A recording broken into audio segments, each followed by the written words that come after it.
নমস্কার, অঞ্জনাস কুকারিতে সবাইকে স্বাগত জানাই। আজ খুব সাধারণ একটি রেসিপি নিয়ে হাজির হয়েছি আপনাদের সামনে। চিকেনের পাতলা ঝোলের রেসিপি, যা আপনারা হামেশাই বানিয়ে থাকেন। তবে আমি যে পদ্ধতিতে বানিয়েছি তাতে স্বাদ একটু অন্যরকম হয়। সাদা ভাত দিয়ে খেতে খুবই ভালো লাগে। আশা করি আপনাদের ভালো লাগবে। চলুন তাহলে দেখে নিই আমার রেসিপিটি। এর জন্য নিয়ে নিয়েছি 1 কেজি উইথ বোন চিকেন।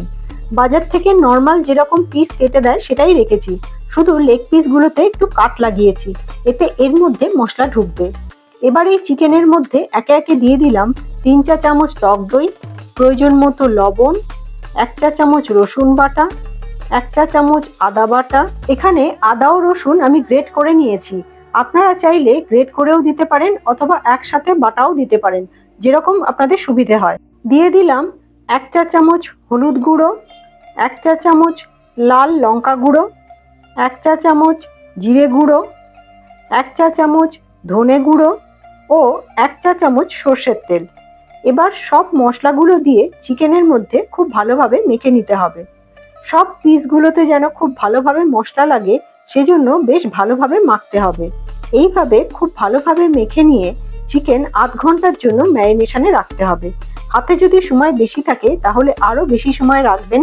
চিকেন যত বেশিক্ষণ ম্যারিনেশনে থাকবে তত দ্রুত সেদ্ধ হবে আর রেসিপির স্বাদও ভালো হবে। এবার চলে এলাম রান্নার পর্বে। কড়াইতে দিয়ে দিলাম 4-5 চা চামচ মতো সর্ষের তেল। এই রেসিপিটি সর্ষের তেলেই করতে হবে, এতে স্বাদ ভালো হয়। আর তেলের পরিমাণ একটু বেশিই রাখতে হবে। তেল গরম হলে এর মধ্যে 5 টুকরো আলু দিয়ে ভাজতে লাগলাম। আলুতে সামান্য লবণ ও একটু হলুদ দিয়ে দিলাম। চিকেনের পাতলা ঝোলে আলু থাকলে ভালো হয়, তাই আমি আলু দিয়েই করি। আপনারা যদি আলু পছন্দ না করেন নাও দিতে পারেন। আলু দিয়ে কিছুক্ষণ নাড়াচাড়া করে আলু একটু ভাজা ভাজা হলে আলুগুলো তুলে নিলাম। আলু বেশিক্ষণ ভাজার প্রয়োজন নেই, অল্প নাড়াচাড়া করে তুলে নিলেই হবে। এরপর একই তেলের মধ্যে দিয়ে দিলাম 1 চা চামচ রসুন বাটা। রসুন বাটা দিয়ে কিছুক্ষণ নাড়াচাড়া করতে হবে যতক্ষণ না পর্যন্ত রসুনের কাঁচা গন্ধ মিটে যায়। রসুন নাড়তে নাড়তে রসুনের থেকে একটা সুন্দর ভাজা গন্ধ বেরোতে থাকবে। যখন এই ভাজা গন্ধ বেরোচ্ছে তখন এর মধ্যে দিয়ে দিলাম একটা তেজপাতা ও 2টো শুকনো লঙ্কা। এইগুলো আমি ফোড়ন হিসেবে দিচ্ছি। এই তেজপাতা ও শুকনো লঙ্কা ও রসুনের সঙ্গে কিছুক্ষণ নেড়ে নিতে হবে। যখন একটু ভাজা ভাজা হয়ে আসবে তখন এর মধ্যে দিয়ে দিলাম গোটা গরম মশলা ও গোটা গোলমরিচ। গোটা এলাচ, লবঙ্গ, দারচিনি ও গোলমরিচ একটু থেতো করে নিয়ে ফোড়ন হিসেবে দিলে এতে গন্ধটা খুব ভালো হয়।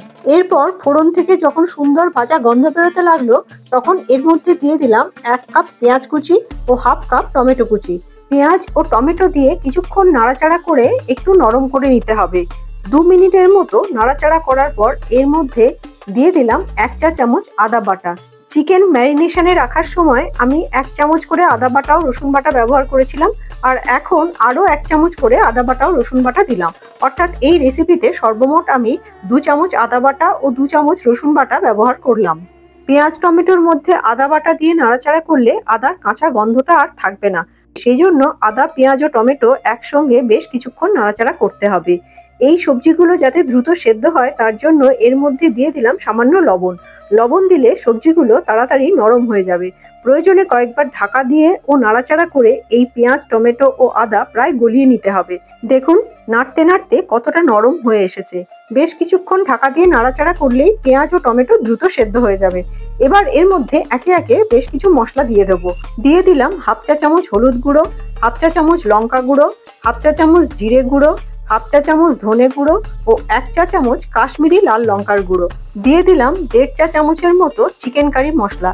এই চিকেন কারি মশলা দিলে চিকেনের পাতলা ঝোলের প্রিপারেশন খেতে খুব ভালো হয়। আপনারা দিয়ে দেখবেন, ভালো লাগবে। মশলাগুলো দিয়ে বেশ কিছুক্ষণ কষিয়ে নিতে হবে। পেঁয়াজ টমেটোর সঙ্গে মশলা খুব ভালোভাবে কষিয়ে নিতে হবে, কিন্তু লক্ষ্য রাখতে হবে তলায় যেন ধরে না যায়। যদি মনে হয় মশলা তলায় ধরে যাচ্ছে তাহলে সামান্য জল দিয়ে দেবেন। এবার মশলা কষে নেওয়ার পরে এর মধ্যে দিয়ে দিলাম ম্যারিনেট করে রাখা চিকেন। এই চিকেনের প্রিপারেশনটা খুবই সাধারণ, কিন্তু টেস্ট হয় দুর্দান্ত। আর ঝোলের রং লাল হওয়ার জন্য দেখতেও খুব ভালো লাগে। চিকেনের সাথে সাথে আলুগুলোও দিয়ে দিলাম। ভাজা আলুগুলো চিকেনের সাথে মশলার সঙ্গে একই সঙ্গে কষিয়ে নিতে হবে। তাই আলু ও চিকেন মশলার সাথে খুব ভালোভাবে মিশিয়ে নিচ্ছি। এখন বেশ কিছুক্ষণ সময় ধরে চিকেন ও আলু ভালো করে কষিয়ে নিতে হবে। প্রয়োজনে কয়েকবার ঢাকা দিয়ে চিকেন কষিয়ে নেব। চিকেন যত ভালোভাবে কষানো হবে রেসিপির স্বাদ তত ভালো হবে, তাই বেশ কিছুক্ষণ সময় ধরে চিকেন কষিয়ে নিতে হবে। কয়েকবার ঢাকা দিয়ে নাড়াচাড়া করে বেশ কিছুক্ষণ সময় ধরে চিকেন কষিয়ে নেব। যত ভালোভাবে চিকেন কষানো হবে তত রেসিপির স্বাদ বাড়বে, কিন্তু লক্ষ্য রাখতে হবে তলায় যেন মশলা ধরে না যায়।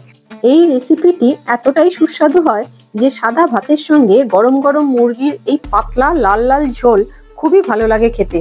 অন্য কোনো আইটেমের প্রয়োজন হয় না।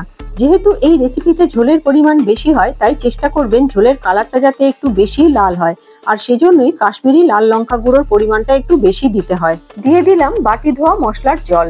চিকেন কষানোর কাজটা প্রায় কমপ্লিট। এবার দিয়ে দিলাম 4 থেকে 5 কাপ মতো গরম জল। গরম জল অবশ্যই দিতে হবে, ঠান্ডা জল কিন্তু কোনোভাবে দেওয়া যাবে না। আর ঝোলের পরিমাণটা অবশ্যই নিজেদের পছন্দ মতো রাখবেন। জল দেওয়ার পর হালকাভাবে নাড়াচাড়া করে ঢাকা দিয়ে দিতে হবে।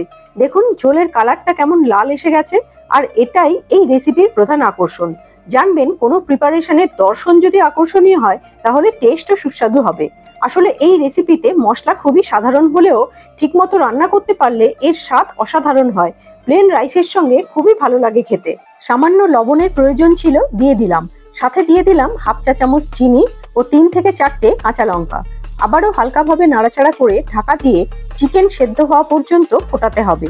এই সময় কাঁচা লঙ্কা দেওয়ার কারণে কাঁচা লঙ্কার একটা সুন্দর ফ্লেভার ঝোলের মধ্যে এসে যায়, তাই অবশ্যই কাঁচা লঙ্কা দেবেন। এইভাবে প্রায় 3-4 মিনিট ফোটাতে হবে, যতক্ষণ না পর্যন্ত মাংস ঠিকমতো সেদ্ধ হচ্ছে।